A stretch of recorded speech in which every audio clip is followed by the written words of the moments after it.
I met Martin Tillman for the first time ever last year. Then we had really a meeting where I said, you have 10 minutes to convince me. And of course we had a meeting which lasted more than 1 hour. Martin's a musician who's played on a lot of people's scores.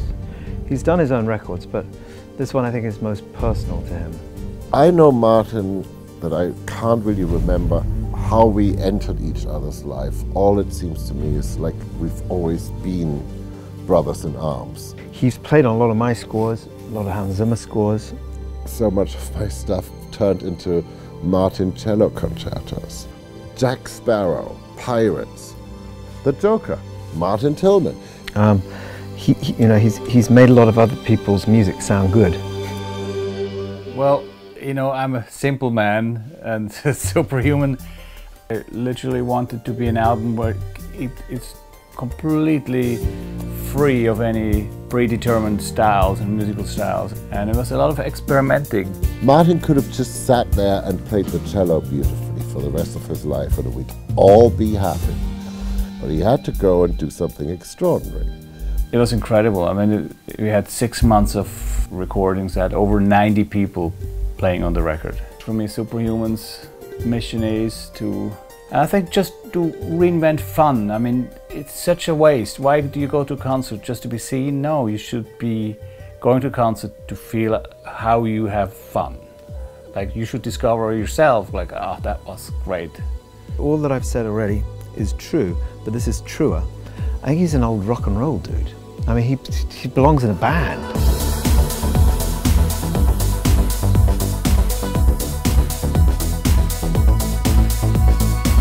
And that's why I think Superhuman, it should be a good night out to go and see it, because it is Martin and his band, really.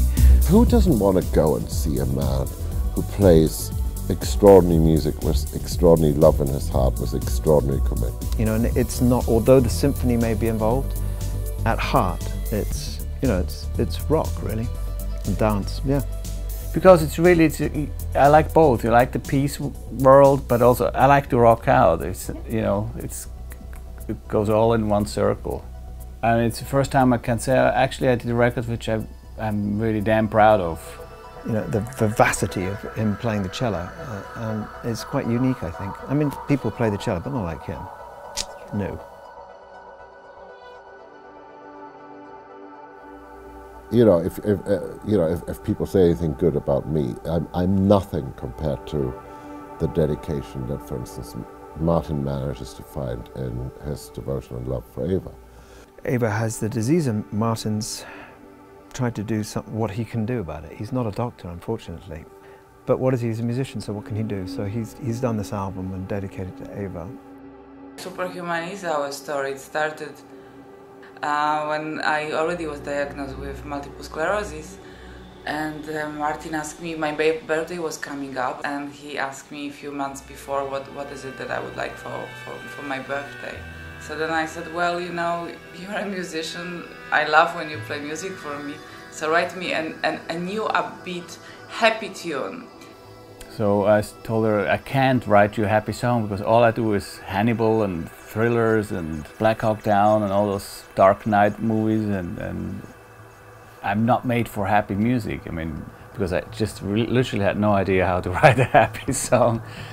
And I knew it would pose a challenge for him, but then he went to the studio and magic happened. From some place creativity kicked in, and all of a sudden he came and played to me this beautiful tune.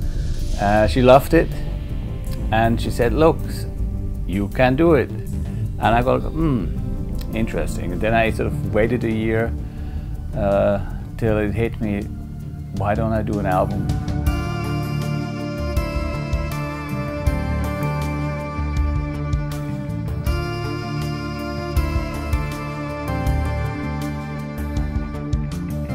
I think when he started it, it was clear, it was very personal, and it was for Eva and for them. But as it's grown and become a real musical event, I think it's grown out of its boots a bit, and it needs to be shown around the place. And people I think will be able to relate to the story behind it. I think it will work because you know, you can go and see a CG something thing, or you can feel, smell, hear the rawness of true human emotion, that where somebody bears their heart and their soul right in front of you. Now that's an experience to be had. Basically, what I'm trying to do is revamp and redesign the way you do music in concert halls.